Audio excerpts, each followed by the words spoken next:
Now that I'm managing over $100,000 in YouTube ads on a monthly basis, there's 3 specific things that I've learned. And if you would like to learn what those 3 specific things are so that you can improve your YouTube ad campaigns, stick around all the way to the end of this video.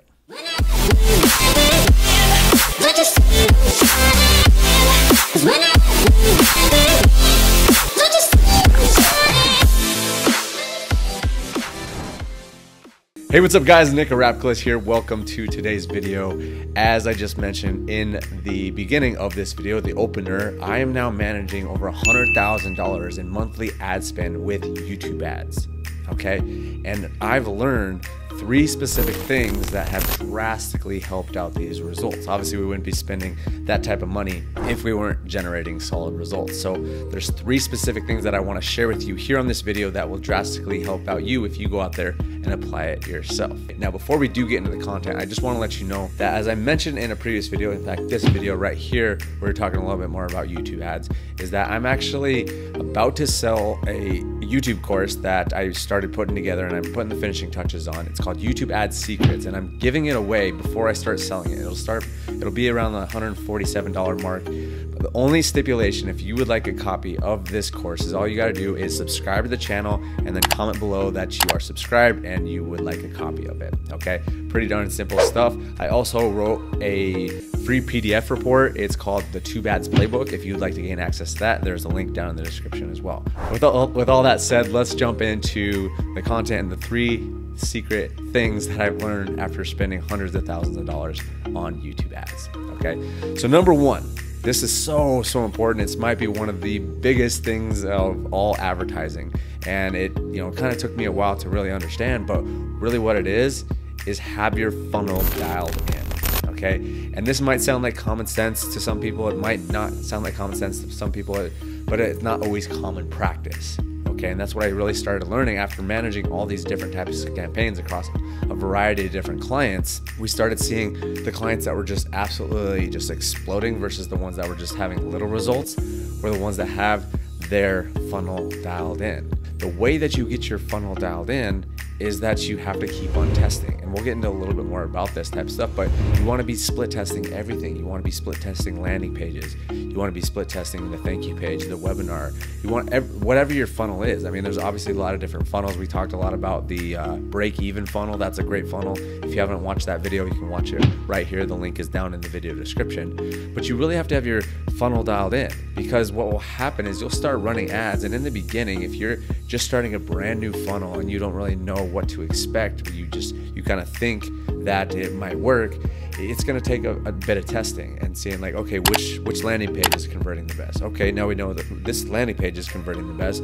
Which thank you page is converting the best? Which webinar registration page is converting the best? Which version of the webinar is converting the best? Which order form is converting the best? So you have to be constantly testing and split testing a lot of different things in order for you to really have results. And if your funnel is dialed in, then it makes the advertising a whole lot easier. If your funnel is not dialed in, it's not a good funnel, there's no amount of advertising that's really going to fix that. You really have to have the foundation. The funnel is really kind of like more the foundation, and then the advertising and there's this stuff on top. So if you have a good core foundation and it's really solid, the advertising just complements it very well, and it makes it a lot easier to generate sales and obviously make money. But if you just have a faulty foundation, you can throw ads on top of it, but eventually, it'll probably start crumbling down. So get your funnel dialed in, and that should be your main focus, and always be testing, always be figuring out like which part of the funnel is working the best, where are the holes in the funnel, where can you improve in the funnel.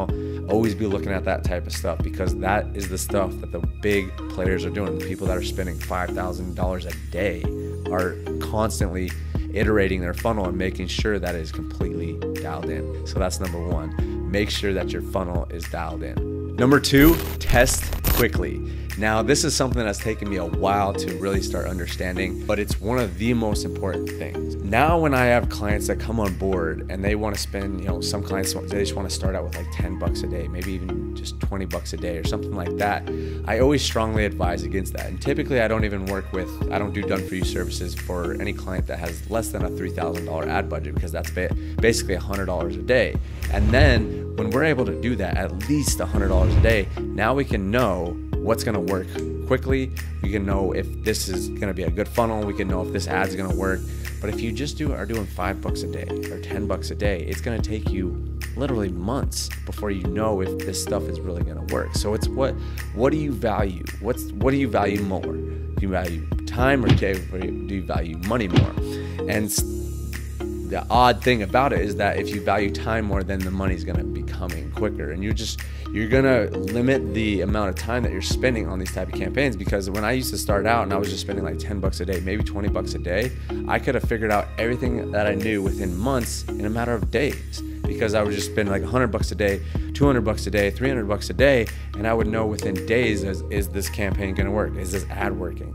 Is the targeting working? Is the funnel working? And I can know and make iterations and go boom, and then change them, and then in a matter of another couple days, then the funnel's converting a whole lot better, and then all of a sudden we're profiting and just making a bunch of money. And we did that in a couple weeks rather than a couple months. And so then you can start helping more people, and you can start setting up more campaigns, you can start scaling even more, and just like, it's kind of a crazy concept to understand, because again, I came from the perspective of like, oh, I don't want to spend much money, I just want to see if this works. But that is hindering you so much if you're just going to spend a small amount every day. So what I strongly recommend that you do is that if money's tight, I would start saving some money so that you can start applying that to your ad campaigns. And just know, because when I hired my YouTube ads coach for an obscene amount of money, the first thing he asked me was, how much money are you willing to spend without making a single cent back? And that was a hard question to answer, because I didn't want to lose any money, just like no one wants to lose money.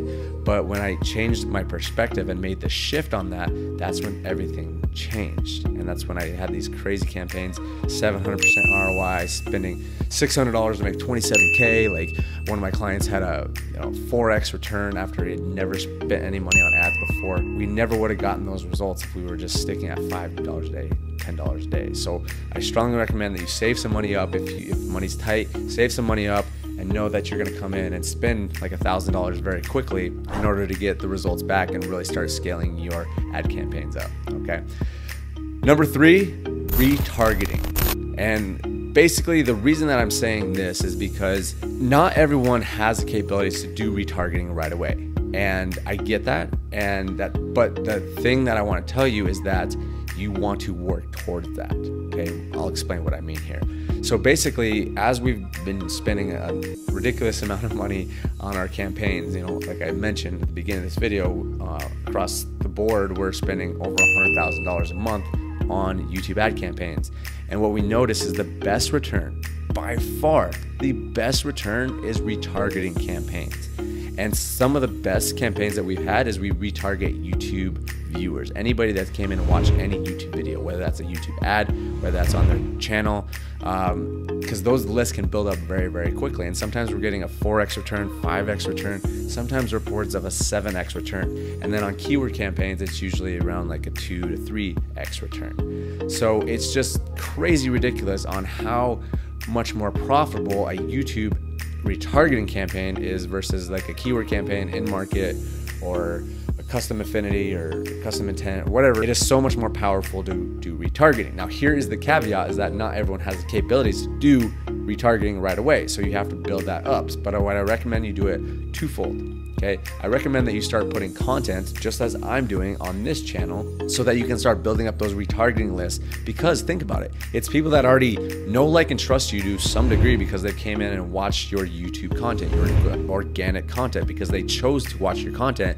Now they see an ad from you and they're like, oh wow, it's that person, I recognize him, I like his content, and now, oh, I want to see what he has to offer. And then because of that, they're so much more inclined to actually purchase. The next level down is actually retargeting people that have watched your ads. So if they've already seen your ad one time, they're more likely to be a little bit more receptive the second time they see your ad, or the third time, or the fourth time, or the fifth time, because they say the average person about 5 to 7 exposures before they're ready to make a purchase decision. So if you're just advertising just to cold audiences, even if it's keywords, that's still kind of a cold audience. They're only seeing you for the first time or the second time. Like I said, it takes about 5 to 7 exposures before someone's ready to make a purchase decision. So that's the whole idea of retargeting and just follow-up. You know, people talk about fortune is the follow-up, and they refer to that as like email follow-up or text message follow-up, but retargeting is just a form of follow-up, and that's why you get such a great return as long as you're continually giving value, continually bringing good information to your people and giving them a good offer and selling them something of value. And if you have all that in place, your returns can be crazy. Like I said, some of our campaigns with retargeting are rated 4, 5, even 7x, 6 and 7x, meaning we put $1 in, we get $7 out, and that's pretty unheard of in the advertising world if you're just going after a cold audience. So number 3 is definitely retargeting. Work your way up to retargeting as soon as possible, like putting content on your YouTube channel and then retargeting people that you've already advertised to. Another little hack is that you can actually advertise to people with discovery ads, which is basically content advertising, essentially, where like they type in a keyword phrase, and all of a sudden your ad is right there at the top. They click on that, and then you retarget the people that have watched your content with in-stream ads that come up right before they're about to watch a video. So that's kind of the 2 ways to retarget. So let's recap what exactly were the 3 secrets after spending hundreds of thousands of dollars in YouTube ads. So the first one is dial in your funnel. Make sure everything is on point in your funnel, because a good ad is not going to fix a broken funnel. Number 2, test quickly. The quicker that you test, the quicker you're going to learn if the funnel's working, if the ad's working, if it's going to be profitable, and then you can scale up from there. And it's just so much better than spending just a couple bucks a day. Number 3, retarget as soon as possible. Okay, and build up your retargeting list as quickly as you can with organic content and discovery ads. Those are the 2 best ways to really start building up those retargeting lists. And if you can integrate all 3 of those type of secrets that I just shared with you, you're gonna be able to have massive results with your YouTube ads. So thank you for watching this video. Appreciate you guys. Again, if you would like to get access to my YouTube Ad Secrets course where I'm about to be selling this, if you want a free copy, all you gotta do is subscribe to the channel and then comment down below that you are subscribed and you'd like a copy of the course. And then I also do have my Tube Ads Playbook. It's a PDF report that shares some of the biggest breakthroughs within my advertising that I've learned. It's free if you just click the link down in the video description. But thank you for watching this video, guys. I appreciate your time, and I look forward to seeing you on the next video.